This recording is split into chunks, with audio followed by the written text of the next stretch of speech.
It's a delight to be speaking with you, and it's a real privilege to share the stage with so many other just exceptional sleep researchers. So thank you for this opportunity to come here.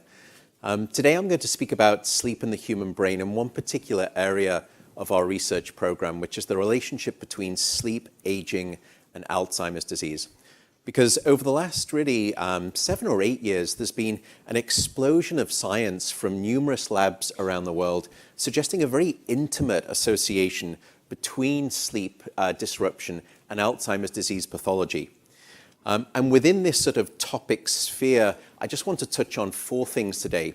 Firstly, is the disruption of deep non-REM sleep actually a missing piece in the memory puzzle of Alzheimer's disease?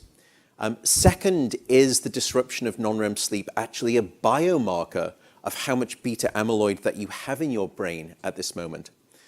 Third, I'll speak about the relationship not just between sleep and amyloid pathology, but also the other protein linked to Alzheimer's, and that's called tau protein. And then finally, I'll take a step back at a sort of slightly higher altitude view and speak about the two-way interaction between these ingredients and whether it's a causal interaction. So firstly, let me speak about sleep disruption, amyloid pathology, and memory. Because in the field of Alzheimer's disease, there has been somewhat of an unresolved question. Firstly, what we know, which is not controversial, is that beta amyloid, this sort of sticky toxic protein, builds up in numerous parts of the cortex, particularly here in the medial prefrontal cortex region that you can see in these hot yellow colors. Secondly, what we also know is that individuals who have a high amount of beta amyloid in the cortex also have significantly worse fact-based or hippocampal subcortical memory impairment, whereas those who have very little amyloid in the cortex typically have much better fact-based hippocampal memory. But the perplexing issue is the following. We also know that beta amyloid itself does not accumulate in the hippocampus proper, at least not until very late stages of the disease. In other words, how could a principally cortical-based pathology produce a subcortical hippocampal memory syndrome? And setting aside tau, that we'll come back to a little bit later, it's led to the suggestion that there must be missing intermediary factors that are explaining the association between cortical amyloid and subcortical hippocampal memory impairment. And several years ago, we thought we would test the hypothesis that perhaps one of the missing middlemen that is brokering the bad deal between cortical amyloid and subcortical hippocampal memory impairment was the disruption of deep non-REM sleep, and particularly the slow oscillation below 1 hertz. And we were motivated to test that hypothesis for at least 2 empirical reasons. First, if you look at young, healthy adults, and where the electrical source generators are of those deep, slow oscillations, and this is wonderful work from Chiara Cirelli and Giulio Tononi's lab, you see these electrical source generators here within the medial frontal cortex, an area that in later life, and those with Alzheimer's disease, accumulates beta amyloid early in the course of the disorder and most severely in late stages. The second motivating reason was that we know it's this below 1 hertz slow oscillation from electrical brain stimulation studies that is causally necessary for the consolidation of fact-based memories during sleep.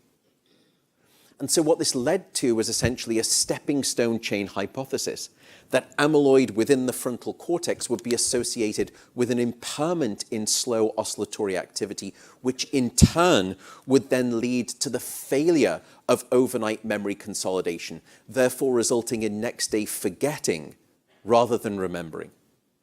And so to test this hypothesis, initially we took a group of, at the time, cognitively normative older adults. They'd not yet made the transition into Alzheimer's disease. And the average age was 72, age range was 65 to 87, and they were free of neurological and psychiatric disorders. And first they came in and we injected a radioactive dye so that we could map the amount of beta amyloid in the brain with a special kind of PET scanning technique. And then participants come to the sleep center for 2 nights of sleep recording. The first night is an adaptation night to get used to the sleep equipment, and we can screen out any sleep disorders. The second night, that's the experimental night. And here, upon arrival, we first perform a memory task where they have them try and learn a whole list of facts. This is a classic hippocampal and sleep-dependent memory task. And then we perform an immediate memory test where we assess them on a subset of those items. And then after the night of sleep, we perform a delayed memory test on the remaining items. And in that way, we can actually assess memory consolidation, which is simply the subtracted difference between how much you retain at the delayed test relative to your immediate test. In other words, how much did you remember after sleep relative to before sleep? And then we quantified those slow oscillations with electrodes placed all over the head. And in that way, we could actually test that sort of chain of command hypothesis that amyloid in the frontal cortex would impair slow wave oscillations that would lead to forgetfulness because of a failure of memory consolidation. So what I want to do is just show you sort of the individual sets of these associations first, so you can see the raw data before we put them all together in the same analysis. So firstly, is the amount of amyloid in the brain predicting deficits in slow oscillatory activity? And that's what you can see on the horizontal axis here. That's the proportion of those slow oscillations. And on the vertical axis, we've got the amount of amyloid in that medial frontal cortex region. And what we find is evidence that's consistent with the hypothesis. Those individuals that had the highest amounts of beta amyloid in that frontal region had the greatest disruption in the generation of those slow oscillations. And the association is significant whether you use parametric, non-parametric, or robust regression. And I should note, by the way, that that association with amyloid and sleep impairment was very selective to that below 1 Hertz oscillation. If you look across the rest of the EEG spectrum, you don't see that same amyloid sensitivity. And that will be important when we come back to speak about sleep as a biomarker. So that was amyloid predicting impairments in slow oscillatory activity. But does that impairment in sleep then lead to a failure of memory retention the next day? So I'm holding constant that same measure of sleep on the horizontal axis, but now on the vertical axis, we're looking at the amount of memory consolidation. And again, what we see is evidence supportive of the hypothesis that those individuals that had the least amount of slow oscillatory activity had unfortunately greater amounts of overnight forgetting rather than retention, and vice versa. And so these are just sort of the individual sets of the associations, but the more appropriate way to test the hypothesis is to put all of these factors in the same statistical model. And that's what we did with something called a path analysis. And we actually created 2 competing versions of this statistical analysis. The first was what we call the sleep-independent version of the model. It suggested that the influence of beta amyloid was direct onto memory impairment and independent of any influence on sleep. The second was the sleep-dependent version of the model. It suggested that the influence of beta amyloid was not direct onto memory, but indirect first through its impairing impact on slow wave activity, which in turn led to the failure of memory consolidation. And I won't bore you with all of the statistics, but suffice it to say that we did not find any significant support for the sleep-independent version of the model. It was only the sleep-dependent version of the model that itself was significant and also outperformed the sleep-independent version of the model in terms of explaining the data variance. So I think all of this would suggest that at least in this preliminary data, such findings may tentatively support the idea that the disruption of deep non-REM sleep is an underappreciated factor that may be contributing to aspects of cognitive decline and memory decline in those individuals with amyloid pathology. So that's sleep from a functional mechanistic perspective. But what about sleep from a more applied, pragmatic, even clinically diagnostic perspective? And this brings me on to the question of whether sleep could actually provide a biomarker of beta amyloid. And one of the distinctions that we use in research and also clinically is the separation of individuals into those who are amyloid positive versus amyloid negative. And there is a certain threshold that after you cross it in terms of your accumulation of beta amyloid in the brain, you then transition to being amyloid positive. And the reason that that's important is because once you make that transition, you are at a higher level, a significantly higher level of Alzheimer's disease risk development. And what we wanted to try and find out is whether blind to this separation, could a single channel of EEG across a single night of sleep, using that very specific dent in the EEG electrical spectrum, accurately classify individuals into those who are amyloid positive and negative. And to cut to the chase, what we find at this present moment is a sensitivity of 75%, a specificity of 79%, an accuracy of 77%. So I think it's promising, but we're not there yet. For example, I'm not going to use a single channel of sleep EEG with my parents who are in their mid-70s and accurately classify them or confidently tell them that they're amyloid positive or not based on these numbers. But we're now starting to use additional features to sort of bootstrap this, additional sensitive features to bootstrap this core measure, and those numbers are improving significantly. And the reason why it's important that we find a non-invasive biomarker is for at least perhaps 3 reasons. Firstly, these types of PET scans that we currently use to classify and map the amount of amyloid in the brain are incredibly expensive, many thousands of dollars per scan per person. Secondly, PET scans are just not widely available around the world, despite the global amyloid burden being universal around the world. And the third factor is safety. Because we use a radioactive dye, we can actually only typically scan an individual every 12 months. In other words, we have to wait 12 months before we can get the next snapshot of their amyloid and therefore their sort of Alzheimer's pathology progression. But with sleep, what we may have here is a non-invasive, potentially cost-effective, maybe scalable, at least to a community clinic, almost in the home perhaps, and highly repeatable biomarker, one that we could then sample with high-definition frequency, almost like high-definition time-lapse photography. The reason I think that's important is that it's not only necessary for us to map amyloid right now, but if we can map the trajectory over time, I think it's the slope, the rate of accumulation that is a more predictive factor of disease state. So that's sleep in relationship to amyloid pathology. But of course, Alzheimer's disease isn't just about amyloid. In fact, there's been some recent pushback against the amyloid hypothesis. Alzheimer's disease is also a tale of at least 2 protein culprits, and the second protein is tau protein. And tau protein normally helps stabilize the microtubules in the axons of neurons. But in Alzheimer's disease, those microtubules start to disintegrate, and that tau protein clumps in these tangles inside of neurons. And over the last 18 months, in collaboration with a wonderful scientist, William Jaegers at UC Berkeley, we've been able to implement a new radioactive tracer that allows us to not only map the amount of amyloid in the living human brain, but also map the amount of tau protein in the living brain.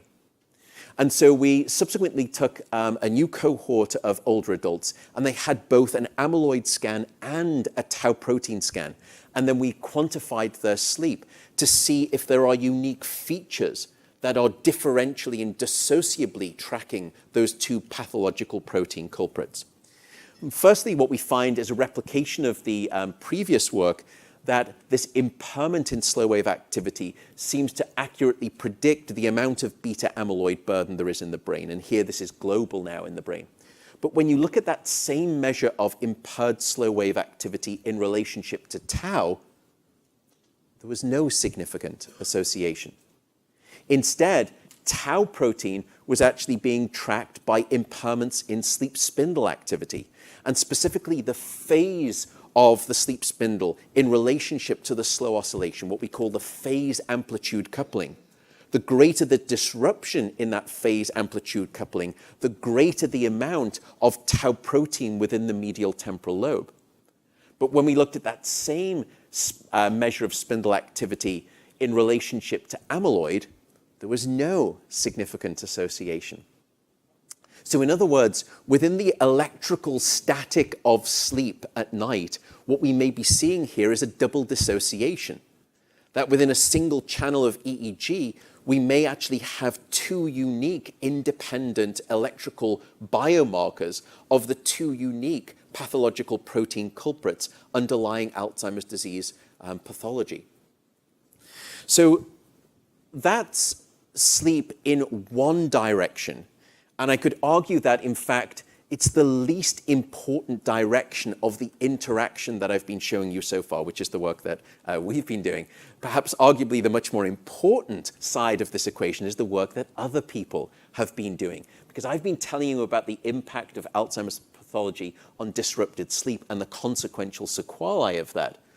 But arguably the much more important question is this: what about the presence, the beneficial presence of sleep that may drive down your Alzheimer's disease pathology and therefore your disease risk?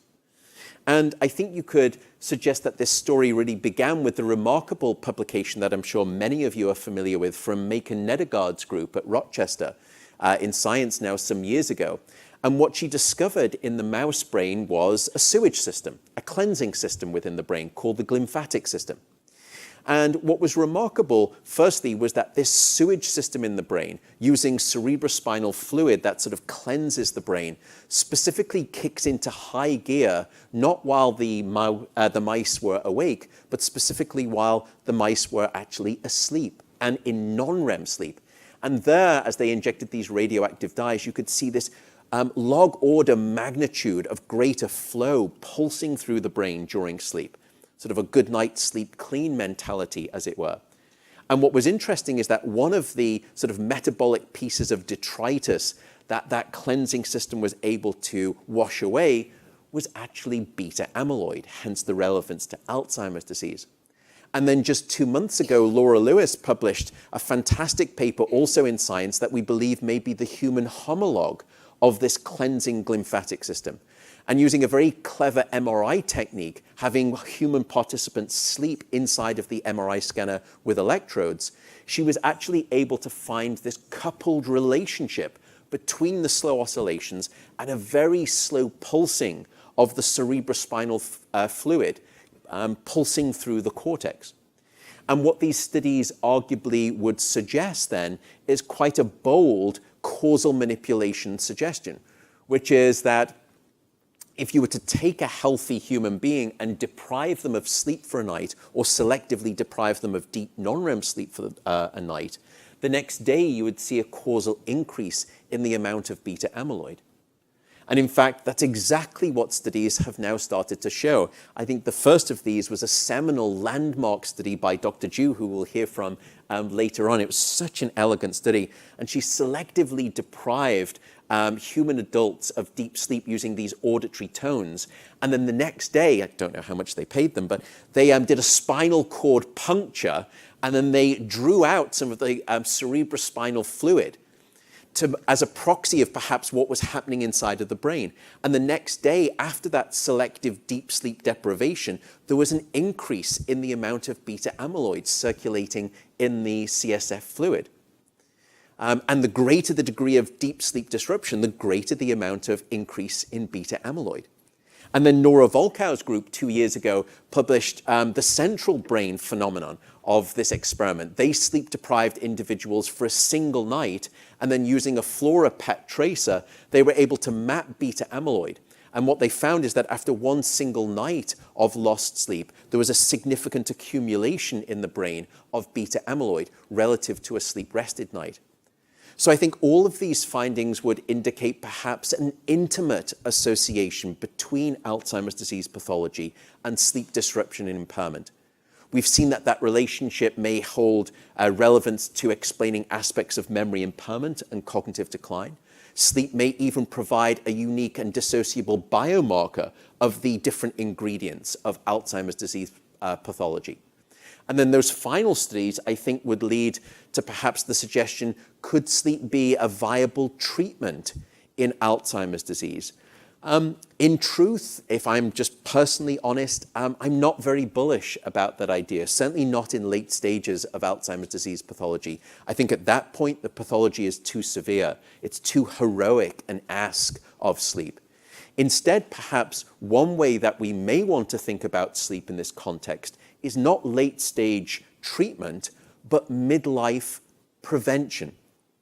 Because the single greatest risk factor for you developing Alzheimer's disease is getting old.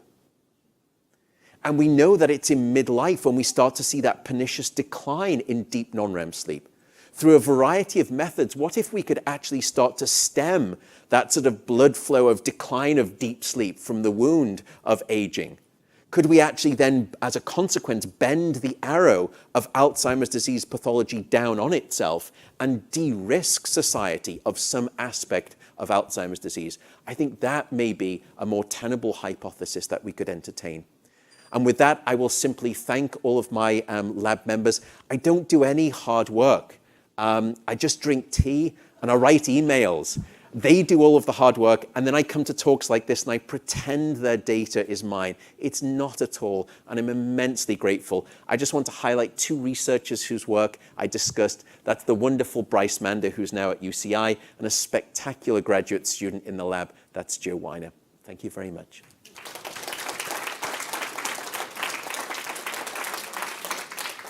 Great, we'll start with questions. Gosh, your data would argue that tau and beta amyloid aren't correlated themselves with each other. Is that true?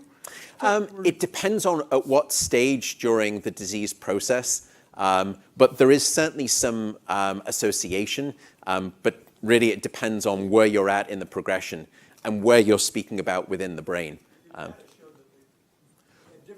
But for sleep, they do seem to be segregated and independent and dissociable. Yeah. It could be tissue specific, and certainly what we know is that those two oscillations that I spoke about, sleep spindles and slow oscillations, they aren't generated by the same neural mechanisms. They have a cooperation, but there are different structures that are associated with those. So if, for example, if you put people in an fMRI scanner and you measure those different sort of oscillations, and then you sort of lock your brain activity to the occurrence of those two oscillations, they're different networks that are associated with them. So I think it fits with your point. Maybe that's why we're seeing that dissociable biomarker sensitivity. Yeah. Thanks for sharing the very fascinating data. I was wondering, because you showed a lot of data on the non-REM slow wave sleep and sort of that impact of that over the pathology. Given that we have a lot of data now, also from epidemiology studies on REM sleep, and showing increased risk of dementia in those with disrupted REM sleep. So what do you think for the controversy there? Do you think REM sleep is not really the key in this? It's really the non-REM slow wave, or is there any data on that? Yeah, so it's a great question, and I mentioned that we're looking at other features to try and bootstrap that slow oscillation sort of biomarker sensitivity. And in fact, yes, we do now start to see REM sleep associations with amyloid as well. We're starting to unpack the oscillatory dynamics of that REM sleep to see if that helps improve it. If you look at some of the animal models where they actually they overexpress beta amyloid, some of those studies are focusing on non-REM sleep because we think about the glymphatic system, et cetera. But if you actually look at many of those studies, often another stage of sleep that you see an association with in terms of disruption and impairment is REM sleep. So I think we're starting to see that. I think some of it, again, though, depends on the time course of the disease when you see that REM sleep emerge. So in some ways, it's just fitting very much with the amyloid story that, sort of amyloid and tau, they don't start off at the same moment in time, and their progression can be different over time. I think the same thing is going to be true for the sleep disruption that we see as well. But we certainly do also see REM sleep sensitivity. Yeah. One thing I've kind of looked a little bit, but unfortunately data is very fragmentary, is how much in epidemiological studies, lack of sleep, sleep deprivation, or circadian misalignment, which, as we heard, produce a lack of sleep as well, could predict Alzheimer's disease and there is some evidence that indeed with circadian misalignment, for example, shift worker, there's a little bit of an increase in risk of Alzheimer. Even so, that hasn't been studied that much. For sleep deprivation, I don't know. Do you know of epidemiological studies? The problem with sleep deprivation, of course, is that people complain of insomnia, but in fact, when you look at their sleep, they actually sleep. So, there's a big dissociation between what people report subjectively and the sleeps that they get, That's why I think maybe the circadian misalignment is almost a better way of testing people who are shift workers that have a really bad sleep. But I'm wondering what you know about this area, because I haven't. Yeah, there's probably three ways to answer that question. Firstly, you can look at some studies that just use actigraphy. And in some of the studies where they were doing the spinal cord lumbar punctures, they also found that variability in sleep, which you could argue shows some aspect of circadian misalignment, was actually predicting the severity of tau accumulation. So there, I think there's evidence. That's more of at a microscopic level. Then you can open up the aperture of that question, and you can say, what about people who report a sleep duration on average across their lifespan? And you ask them that when they are late-stage older adults, and you have all of their PET scans. And that's work that Adam Spira in New York has done. And in fact, what you find is that if I were to show you the graph, those people who, on average across the lifespan, reported getting less than 6 hours of sleep versus those who got 7 hours or more, you don't need a statistical test to see the difference in the amount of amyloid in the direction that you would predict. And then finally, we did a study just even going further back where we actually we developed a retrospective questionnaire. And we looked to say, okay, now in late life, go back to your 60s, then to your 50s, then to your 40s, then to your 30s. Now, memory bias aside, we understand that. So it's not an ideal measure, but short of, an Apple Watch that we have for the next 50 years, we're looking in the rearview mirror here. And what you see is that your change in sleep across the decades does predict the amount of amyloid that you have.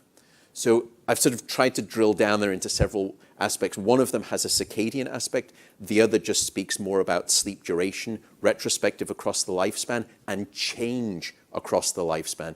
Both of those show amyloid sensitivity. But we definitely need more epidemiological studies. Yeah, so much more, yeah. But getting those PET scans at the end of that is non-trivial.